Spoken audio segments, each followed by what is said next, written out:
टाटा समूह को भारत में सबसे ज़्यादा धनवान होने पर जितना गर्व नहीं होगा, उससे ज़्यादा गर्व होगा एक ट्रस्टेबल कंपनी होने का।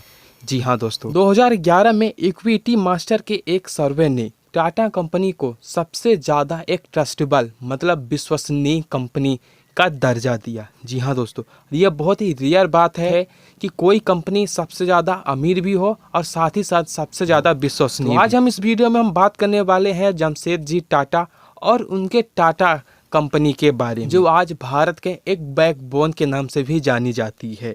वे कंपनी आज साल्ट से लेकर सॉफ्टवेयर तक डेवलप करती है, सुई से लेकर हवाई जहाज़ तक डेवलप करती है, चाहे वो डिफेंस सिस्टम हो, टूरिज्म हो, इकोनॉमिक सेक्टर हो या फिर अन्य ज़रूरतों की सामान जैसे ऑटोमोबाइल, घड़ी, कार, बस, लग्जरी चीज़ें, इन सभी में जो है तो टाटा जो है तो घुसा हुआ है। टाटा ग्रुप के बारे में हम और आगे बढ़ने से पहले हम उनके थोड़ी सी उनके बचपन के बारे में हम जान लेते हैं। जमशेदजी टाटा का जन्म सन 1839 में गुजरात के एक नवसारी में हुआ था। उनके पिताजी का नाम नौशेर बांजी व उनकी माता का नाम जीवनबाई टाटा था।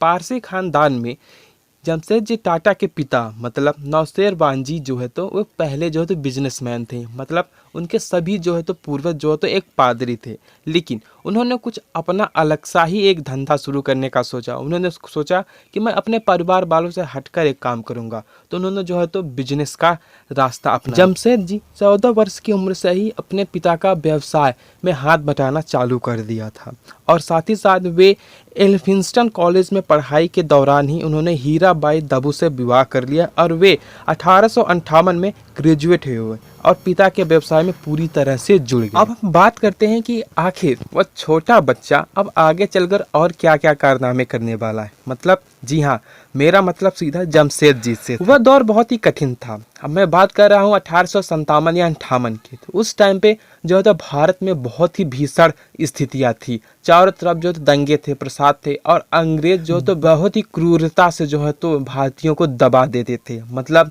उनको मार देते थे, जला देते थे, उन्हें जो तो कैद खाने में डाल देते थे। लेकिन 21 साल की आयु तक जमशेदजी जो है तो अपने पिता के साथ ही काम करते रहे और 1868 में उन्होंने 21,000 रुपयों के साथ अपना खुद का जो है तो बिजनेस शुरू किया। सबसे पहले उन्होंने क्या किया कि एक दिवालिया तेल कंपनी खरीदा, मतलब एक कारखाना खरीदा जो कि पूरी तरह से दिवालिया हो चुका था और उसे जो तो एक रुई के कारखाने में जो तो बदल दिया और उसका क्या नाम रखा, उसका नाम रखा अलेक्जेंडर मिल। जी हाँ दोस्तों, और साथ ही साथ 2 साल बाद उसे जो तो एक अच्छे खासे मुनाफे के साथ बेच दिया और नागपुर में एक नई रुई का कारखाना लगाया और उसका क्या नाम रखा, जानते हैं क्या नाम रखा? उसका नाम रखा इम्प्रेस मिल। इम्प्रेस मिल ही उसका नाम क्यों रखा? क्योंकि उस टाइम पे जो तो ब्रिटिश की जो महारानी थी वो उन्होंने जो है तो भारत की महारानी का खिताब हासिल लिया था।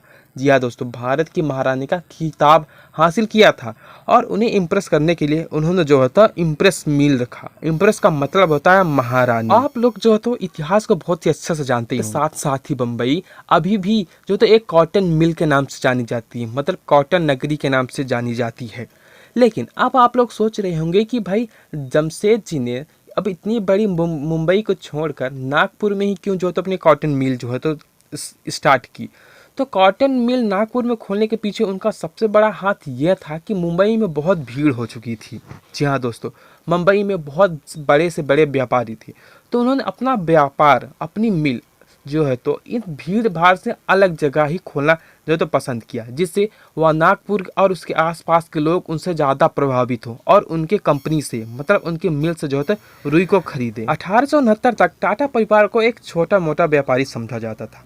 उन्हें मुंबई व्यवसाय के जगत में, मतलब मुंबई में जितने भी बड़े बड़े बिजनेसमैन थे उनकी बेंच में, मतलब अगर वे लोग अगर कहीं शामिल हो तो उनमें जो है तो टाटा जी का नाम सबसे पीछे आता था। जी हाँ दोस्तों, अब आप सोच रही होंगे कि अगर कोई प्रिपरेशन करता है तो उस वक्त उसे बहुत सारी जो है तो परेशानियाँ और इसे जो है तो बहुत सारी जो है तो परेशानियाँ झेलनी पड़ती। जमशेदजी इस भ्रम को तोड़ते हुए इम्प्रेस मिल बनाई, उनकी पहली बड़ी औद्योगिक कंपनी। जब जमशेदजी ने नागपुर में कॉटन मिल बनाने की घोषणा की तो उस वक्त जो है तो उनकी बहुत ज़्यादा आलोचनाएं हुई कि भाई तुम मुंबई जैसे बड़े शहर को छोड़कर तुम नागपुर में क्यों जा रहे हो, नागपुर में तुम इतना पैसा क्यों फंसा रहे हो।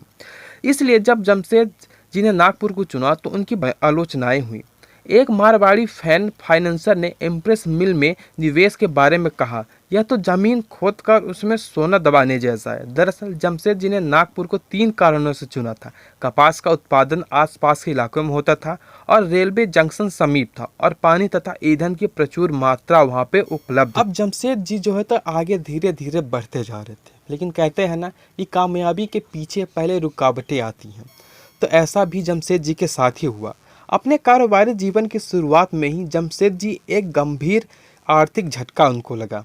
कारोबारी साझेदारी प्रेमचंद राय चंद्र का कर्ज उतारने के लिए उन्हें अपना मकान और जमीन जायदाद भी बेचनी पड़ी। इसके अलावा 1887 में खरीदी स्वदेशी मिल्स में उनका पूरा पैसा लग गया और वे आर्थिक संकटों में घिर गए। भले उन्हें जो है तो बहुत सारी मुसीबतों का सामना करना पड़ा, लेकिन जमशेद जी एक अलग ही व्यक्तित्व के मालिक थे। उन्होंने न केवल कपड़ा बनाने के लिए नए तरीकों से अपनाए, बल्कि अपने कारखानों में काम करने वाले श्रमिकों का भी खूब ध्यान रखा। उनके भले के लिए जमशेद जी ने अब अनेक नई व बेहतर श्रम नीतियाँ अपनाई।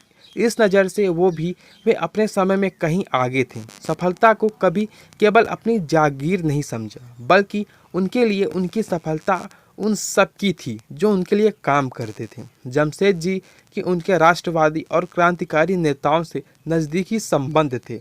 इनमें प्रमुख थे जैसे कि दादा भाई नौरोजी, फिरोज शाह मेहता। जमशेद जी पर और उनकी सोच पर इनका काफ़ी प्रभाव था। जमशेद जी का मानना था कि आर्थिक स्वतंत्रता ही राजनीतिक स्वतंत्रता का आधार है। जमशेद जी के दिमाग में 3 बड़े विचार थे। एक अपनी लौह व स्टील कंपनी खोलना, दूसरा जो तो जगत प्रसिद्ध अध्ययन केंद्र बनाना और तीसरा एक हाइड्रो इलेक्ट्रिक प्लांट लगाना। जी हाँ दोस्तों, लेकिन मैं दुर्भाग्यवश कह सकता हूँ कि ये तीनों परियोजनाएं उनके जीवन काल में नहीं हुई। उन्हें इन तीनों परियोजनाओं को अपनी आंखों से तो नहीं देख सके, लेकिन क्या फ़र्क पड़ता है, बीज तो वो बो ही चुके थे जो उनकी आगे आने वाली पीढ़ी जो है तो इसका निर्माण कर सके। लेकिन ताज होटल का निर्माण उनकी आंखों के सामने हुआ था। जी हाँ दोस्तों, दिसंबर 1903 में 4 करोड़ 21 लाख रुपए के सारी खर्च से यह तैयार हुआ ताज होटल आज भारत का अभी भी सबसे बड़ा व शानदार होटल है। जी हाँ दोस्तों, अब लास्ट लाइन में इस वीडियो में बताने जा रहा हूँ। 1904 में जर्मनी में अपनी अंतिम सांस ली। तो एक छोटी सी जीवनी जो है तो जमशेद जी टाटा जो मैंने इस वीडियो में आप लोगों के लिए लाया। तो मिलते हैं आपसे भी से अगली वीडियो में, तब तक के लिए बाय। जय हिंद, जय भारत।